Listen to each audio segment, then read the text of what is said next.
Hello everyone and welcome out to TowerGate. It is TowerGate day number 571, October the 8th, 2013, Monday. Alrighty, well, we're headed for a very big week. There's a lot of things that are going to be breaking out this week, and so it's going to be a busy week. Let's get to the primary things that are of most importance before we move on into getting back to more of the election stuff.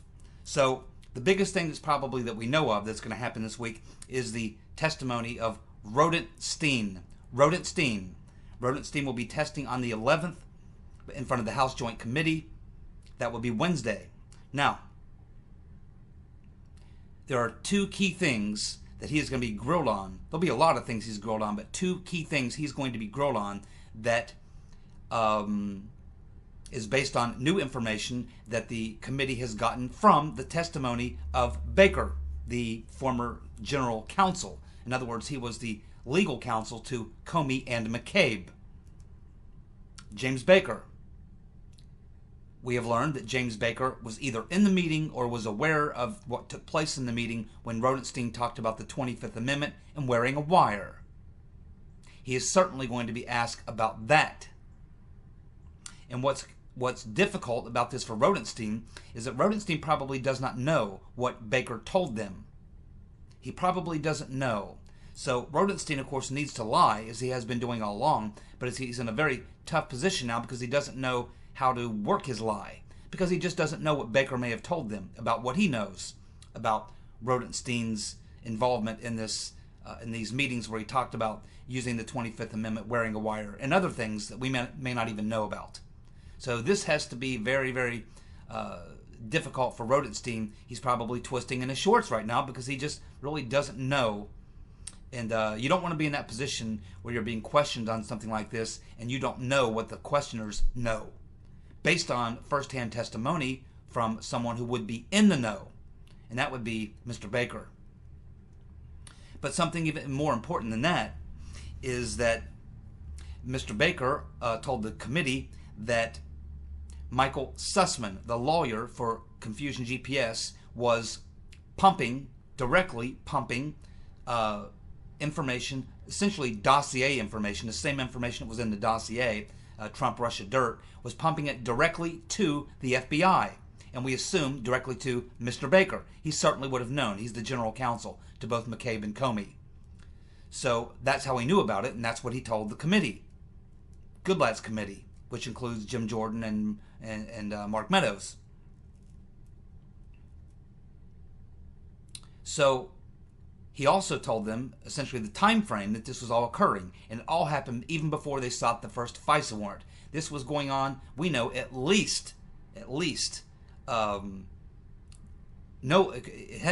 certainly had to be going on in late August, early September of 2016.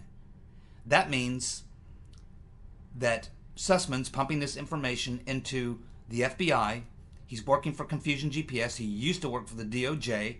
He's giving this dossier, Trump Russia information, directly to the FBI prior to any of the FISA warrants being applied for. The later ones, not the earlier ones that back in the spring that got shot down that probably came through the CIA. Now we're talking about the ones that were initiated by Yates, Comey, Rosenstein, and the other person. So anyway, we're talking about the fact that the timing here is critical, because that means that they would have had all this information before they went for the first FISA warrant, and that means essentially that Sussman was pumping this stuff directly to the FBI, and Baker knows about it. He may have been the actual person that this was being given to. Sussman may have been going directly to Baker, or he was going directly to McCabe or Strzok, and certainly Baker would have known because he was the FBI lead general counsel to the director and the assistant director, Comey and McCabe. So the question that they're going to have for Rosenstein is, did you know? Did you know that Michael Sussman, working for Confusion GPS, was pumping directly this Trump Russia dossier information directly to the FBI and certainly with the full knowledge of the general counsel, if not directly to the general counsel, Mr. Baker? Did you know about that, Mr. Rosenstein? That's a tough question.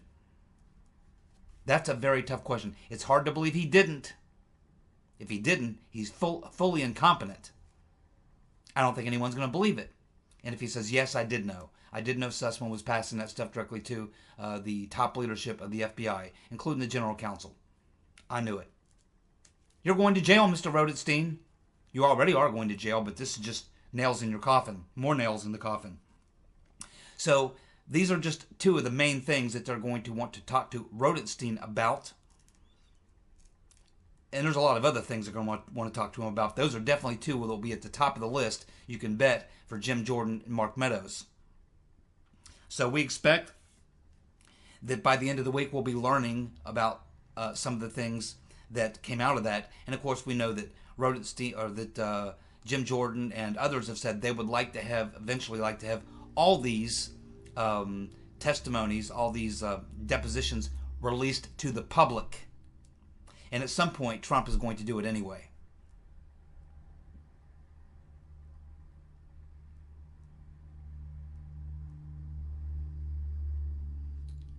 And let's keep in mind, when Trump said he was going to declassify the 20 pages, the Bruce Orr text, and all this stuff, but then he backtracked and said, no, okay, I've been advised it could interfere with the investigation. What's he talking about? Well, he's talking about the investigation by the Inspector General, Huckleberry Horowitz. So, as we know, Trump went ahead and passed all this information over to Huckleberry Horowitz and put the responsibility on him, so that it's actually Huckleberry that has to take down the perps instead of Trump. Very, very good move. And keep in mind, Trump has told Huckleberry Horowitz that he wants this done before the midterms. And keep in mind that the two things that Huckleberry Horowitz was working on at the time when Trump gave this information to him, which Trump's already seen and knows exactly how damaging this evidence is. The two things that Huckleberry Horowitz was working on was the process by which they went about getting the FISA warrants, as well as the information about the confidential informants, which would include Mr. Halper, Mr. Downer, and maybe others.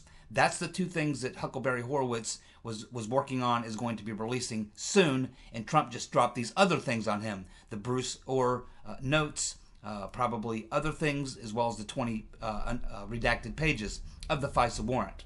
So all these things are likely to come out before the midterms. And keep in mind, if Huckleberry Horowitz tries to pull a fast one and cover this stuff up, Trump already knows what's there. So he will simply declassify everything and expose not only the plot, but he will also expose Huckleberry Horowitz, the Inspector General, as having been part of trying to cover up the truth, the raw, unvarnished, hardcore truth. Trump has Huckleberry Horowitz by the scrotum, right along with a bunch of other people. It's just a matter of timing for Trump. He's doing it his way and on his own time frame. Just be patient. It's all coming out. And the deep state and all their friends, all the people who work with the deep state, they're part of the deep state, they're all going down. Hard. Right along with Rosenstein. Yesterday, I mentioned in the video, of course I'm not a lawyer, so I don't know for sure, but I said typically public officials, elected officials or people who are appointed by elected officials typically don't sue or file slander or libel suits against people because you expect when you're a public person that you're going to get this kind of stuff. You would be suing all the time. Plus, it would open up other people to being able to sue you. Oh, they don't like the way you voted, or they don't like the way you ruled on something. Oh, they could file a personal suit against you. So you could get into a very litigious situation if you get into this type of thing, which is why I think it's been pretty much off limits. So I wasn't really sure, but we had a legal expert who specializes in slander lawsuits who appeared on Fox. His name is L. Lynn Wood. I don't know if you saw the interview, but Mr. Lynn Wood had just written an op-ed where he called for Kavanaugh not only to say that Kavanaugh could file a slander suit, and he did have standing to do so, but that he should do so. So he's saying that Kavanaugh can sue and should sue. Now, what's interesting about that, he's not talking about Kavanaugh suing his accusers, Blasé Fraud and Mrs. Ramirez and all the other whack jobs. No, he was talking about suing the network that ran the story, NBC. So this lawyer, who's an expert in these types of cases, who wrote the op-ed, made the case on Fox News that Kavanaugh should sue NBC and file a suit against him for slander. That is very interesting, and I would love to see him do it. I certainly would, but I wouldn't just sue NBC. I would sue all the accusers, including Avenatti, Saggy's porn lawyer. I would sue his ass first. And this lawyer says that, in fact, the law says, the law he would use in this suit deals with malice, which involves reckless disregard for the truth or falsity. Reckless disregard for truth or falsity. That is malice. Clearly, what was done to Kavanaugh meets that standard, and that's why this lawyer who specializes in these slander cases said it meets that standard and that Kavanaugh should file the suit. I hope he does, but he probably won't. Uh-oh. Now liberals are blaming white women for Kavanaugh being confirmed. Okay, so let's see. The lunatic lefties, you can no longer be qualified to be in their party if you're a white male, unless, of course, you're a beta male, a gay male, or some kind of crazy, I don't know, sissified male. And now, of course, you can't be a white female. Now that eliminates an awful lot of people from that party. If you can't be a white male and a white female and be trusted to be a part of that party, you know, eliminating the entire white race from your political party is probably not a very good idea for election politics, particularly because we have an electoral college system. And most of the country is white. So, this is a Democratic Party that has clearly lost their minds. It's like owning a donut shop and having a big sign in your window saying, "We do not serve cops." Not good for business. Not good for business. It's your fault. It's your fault, Judy. It's your fault, Patty. It's your fault, Maura. You're all white women. I'm pretty sure. I've never seen you, but I'm pretty sure you're white women. Lots of white women on this channel. You are all responsible. Congratulations. Congratulations, Patty and Maura and Laura and Judy and Lisa and all the rest. Miss Tree, Rose, all of you. Congratulations on your guilt for making sure Kavanaugh is confirmed. Well done, ladies. Love ya. Uh-oh. McConnell is now calling, Twitch McConnell is now calling for an investigation into the Ford letter leak. Oh, that's right. The letter that was leaked. Got to find out who leaked that, don't we? And also, let's keep in mind that we recently learned that she wrote that letter when she was visiting her friend, the recently retired in 2016 FBI DOJ person, who's her best friend, who tried to vouch for her, who has a lot of problems of her own. She's the one that we're told by Blasé Fraud, we're told by one of Blasé Fraud's boyfriends that he was there and present when Blasé Fraud tried to coach this woman on how to deal with the lie detector test and all that kind of stuff. A lot of problems for a lot of people in this story. And I do hope that they investigate every bit of it and every one of these people. And I hope the FBI is investigating it. You're going to love this one. Now, this is one that will make you spit your coffee. So if you're having coffee right now, go ahead and take a big gulp and swallow it and get it down before I tell you this. Okay, this nutcase senator from Hawaii, Mazie Hirono, who we'd never heard of until a couple weeks ago when she opened her her pie hole and told white men that they need to sit down and shut up. She's now saying, in fact, she said this on CNN. She said that, quote, Kavanaugh had no one corroborate his story, but Christina Ford did. No one corroborate his story, but Christine Ford did. Isn't that the exact opposite of what actually happened? And as she's saying this, she's like, Kavanaugh had no one corroborate his story, but Christine Ford did. She said it with a straight face. Even the CNN commentator had to go, huh. Something's got to be done. Something's got to be done. We've got to start issuing basic IQ tests, some sort of test that we can test for rationality and common sense. There has to be some sort of understanding that when you're elected to the U.S. Senate that you have to uphold the rule of law. There has to be something done.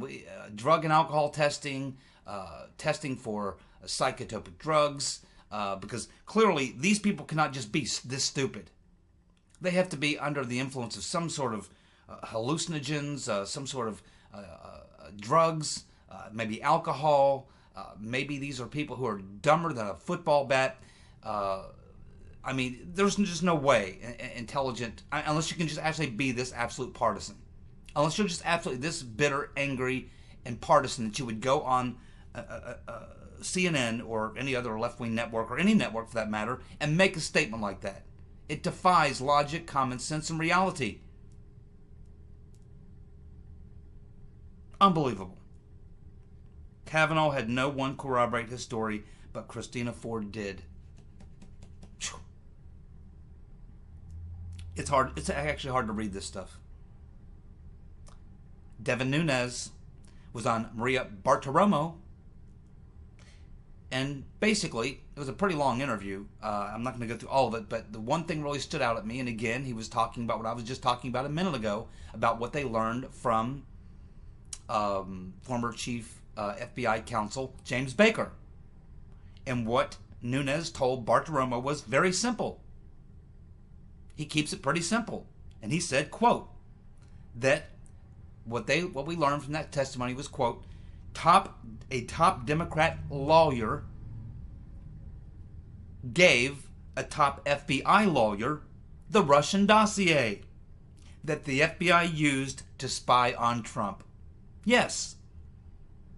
Sussman, top Democrat lawyer working for Confusion GPS, gave top FBI lawyer Mr. Baker the Russian dossier that the FBI used to spy on Trump. Oh yeah, and keep in mind, they also learned from Mr. Baker that he told them that there were people working for the FBI spying on members of the Trump campaign. And I don't think he was referring to the Carter Page FISA warrants. I think he was referring to individuals who they had spying on Trump, including, if you remember from like 8-9 months ago, I talked about this FBI agent who was assigned to Trump right after he was inaugurated and sworn in, that was assigned to Trump, and he was an electronics and eavesdropping expert, a surveillance expert. Not normally the type of FBI agent that you send for that particular role. Normally you send someone who's experienced in PR. That's essentially his job. I wonder if that individual is one of the people he's talking about. There is so much that has come out, my friends, but I'm telling you, there's a lot more that we don't know. A lot more. And it's all coming out right after the midterms. Then we have this Hollywood idiot, Alyssa Milano, who goes on with Sleepy Eye Chuck Todd, which I believe is MSNBC. I think it's MSNBC or NBC, one of the two. And she tells him that she says that she admits losing the battle on Kavanaugh, but she tells Chuck Todd that she is still winning the culture war. She's out of her mind. She's out of her mind. No, you're losing Ms. Milano, you're losing the culture war. Just like you're losing everything else. It's been nothing but lose, lose, lose, lose, lose since the 2016 election. All you people have done is lose. And if there's anything you're really losing big on, it is the culture war. You're losing it badly. Because people can look at you and see that you're a nut. And all your friends, they're nuts too. You're like a big bag of nuts. Thank you to C for the link he left yesterday. If you have not seen that link, it's on TowerGate Video Day 570. C left a link that you can watch the video for yourself, and I recommend you do so. It is a video of Pelosi, Nazi Piglosi, where she is explaining a wrap-up smear, which is the technique they used on Kavanaugh. She's explaining how you first demonize the person with falsehoods, then you merchandise it, then you have the media cover it, and then say, see, it's all over the press. That's called a wrap-up smear. And Nancy Pelosi is explaining this to a reporter in a press conference. Madam Botox comes through again to deliver another devastating blow to herself and her friends like Alyssa Milano. Unbelievable. Can they be this stupid? Definitely watch the video clip. It's only about 20 seconds. Well worth your time. That's TowerGate Day 570. The comment by C. As the letter C. Can't miss it. Trump has slammed Murkowski, called her a traitor. He mentioned specifically, she said that she had to vote what she felt, her conscience, or blah, blah, blah, blah, blah. But Trump reminded her that she wasn't elected to vote her conscience. She was elected to represent her state of Alaska and their conscience. And overwhelmingly, people of Alaska wanted Kavanaugh confirmed. She ignored them, the people she represents. And so Trump called her a traitor, rightly so. She ain't getting nothing. Nothing. You people in Alaska, sorry. Whatever you wanted, new bridge, new roads, money to fix this, money to do that, anything that you wanted for the next 2 years, or the next 4 years, really, she'll be along, unless you can have a recall election. If you can have a recall election in Alaska for your senator, you should look into that, my friends in Alaska, and you should immediately begin the recall process. Get rid of her. Get her out of there. Well, Twitter's exploding with left-wing nutcases melting down. Michael Moore, Chelsea Handler, Cher, all tweeting. Tweeting out that the Dems will win both houses after Kavanaugh has been confirmed. And saying, quote, the fury commences. An electoral rampage is underway. November 6th is the day of reckoning. Oh, my God. Woo! Oh, you're right. November 6th is going to be the day of reckoning. Chelsea, Michael, and Cher. Oh, yes, it is going to be the day of reckoning because the fury has commenced. There is an electoral rampage underway, but it's not going to turn out the way you think. Just like 2016. Remember? Now, I was telling you guys yesterday, I wasn't joking when I told you to watch out for pink pussy hat wearers jumping in front of your vehicle. Social justice warriors leaping off the tops of buildings into traffic. I wasn't joking. Sucking on a garden hose hooked up to the exhaust pipe of their Subaru. No, I wasn't joking. Do you guys remember the meltdown of 2016 election night? I mean, I still go back and watch those 2016 election meltdown compilation videos because they're so damn funny.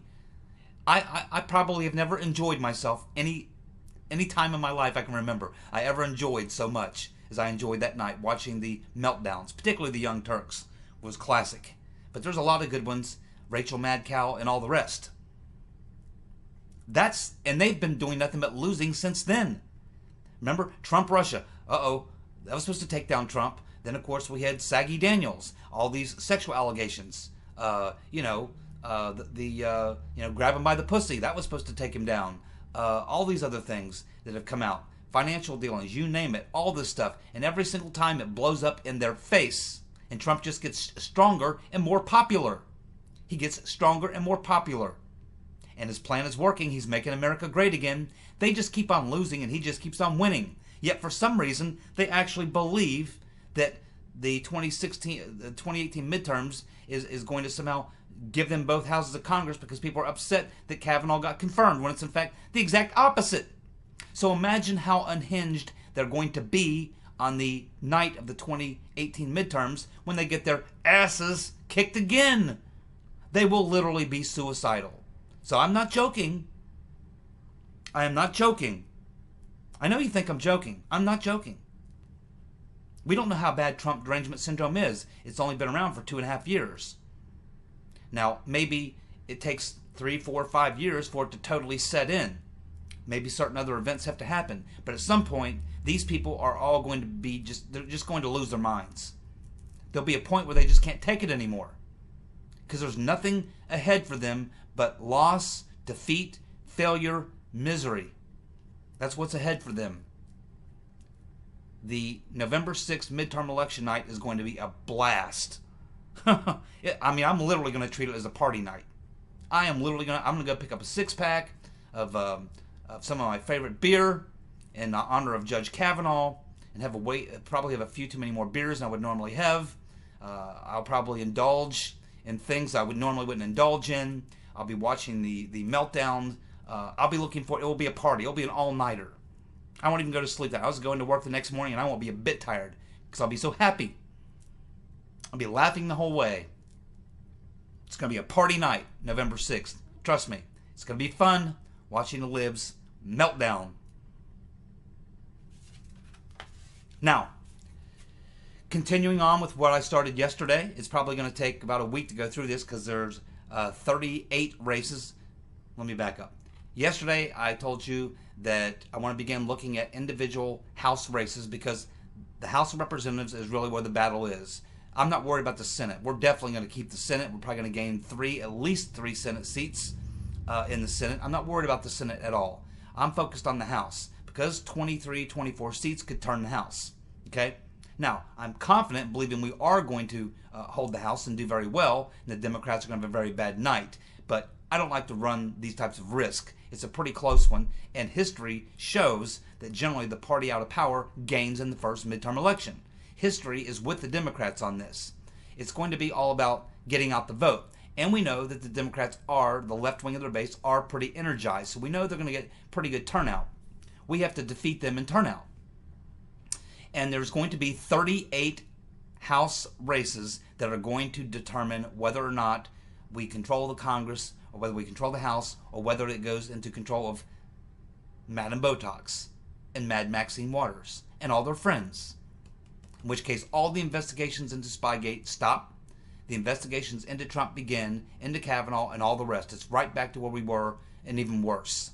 We must win the House. We must hold the House, and like to even gain seats if we can. So it's going to come down to 38 races. Now, these races, the Democrats know these are the races they have to win the House. These are the ones they're going to be pouring tons and tons of money into. Soros, the Rotten Reverend Clinton, Michael Bloomberg, they're pumping out 20, 30, 40, 50, $100 million to focus on these races. That's why it is so important. They're going to try to buy these seats. That's why we got to get out and vote. So last night I began going through these 38 races one by one, letting you know what the situation is. So when I call out your district, you know how important it is for you to get there and vote. And if you can, bring some other people with you. People who maybe don't vote in the midterms, who are registered voters. Make sure, if you can bring at least one person with you, try to do that. So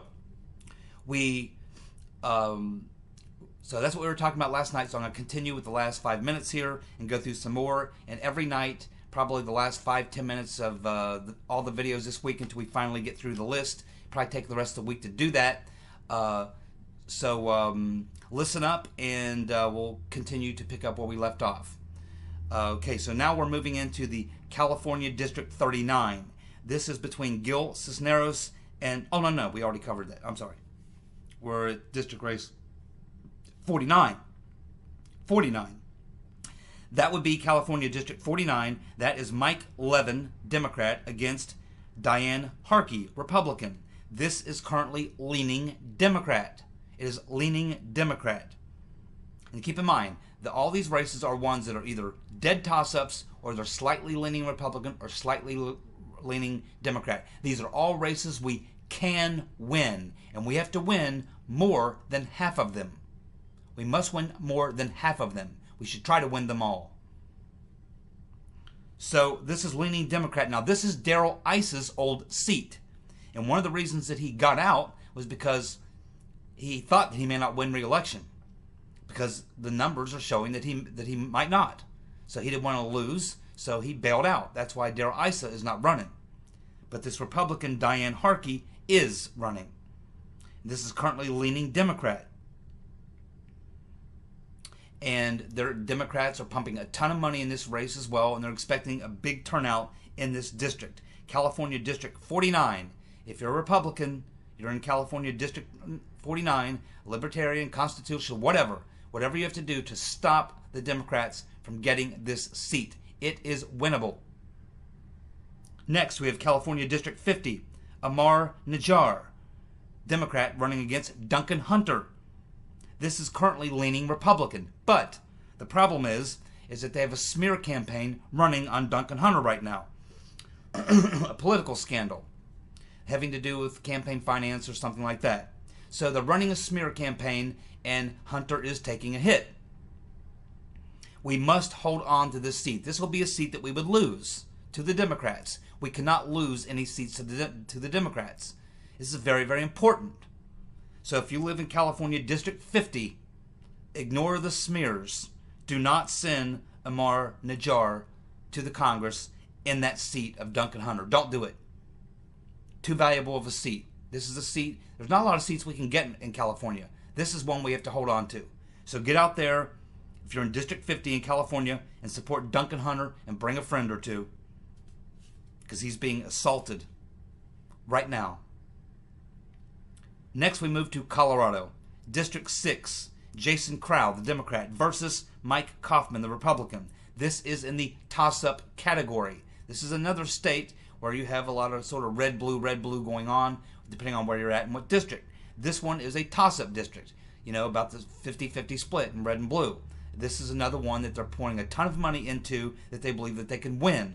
The Right Reverend Clinton won this district by 9 points. By 9 points. And this is pretty much in the Denver suburbs. So there are a lot of Republicans there. But they're pouring a ton of money into this race. The Right Reverend Clinton won it by 9 points. You are going to have to get out and vote in large numbers if you are in Colorado District 6. We must win this seat. Next, we have Florida District 16. This will be David Shapiro, the Democrat, versus Vern Buchanan, the Republican. This is currently leaning Republican.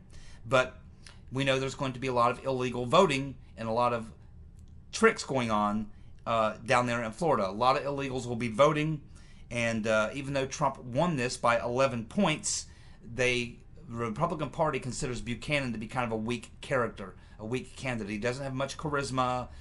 He's trying to ride the Trump train, but he's also feeling the pull and tug on his left. He's kind of wimbly-wambly type of guy, probably not instilling a lot of confidence from Republicans. But again, some of these races you're going to have to hold your nose and vote for a guy who's not terribly great. But believe me, no matter how weak Buchanan is, he's better than a Democrat. And if the Democrats get the numbers, they win the House. This is about saving the House. Yes, this guy's not the greatest Republican in the world, but we must defeat the Democrat in this district. Very, very important. District 16 in Florida. Get out and vote for Buchanan. Win this fight. And we'll take care of Buchanan once he gets in Congress. He can be coerced and moved to vote the right way.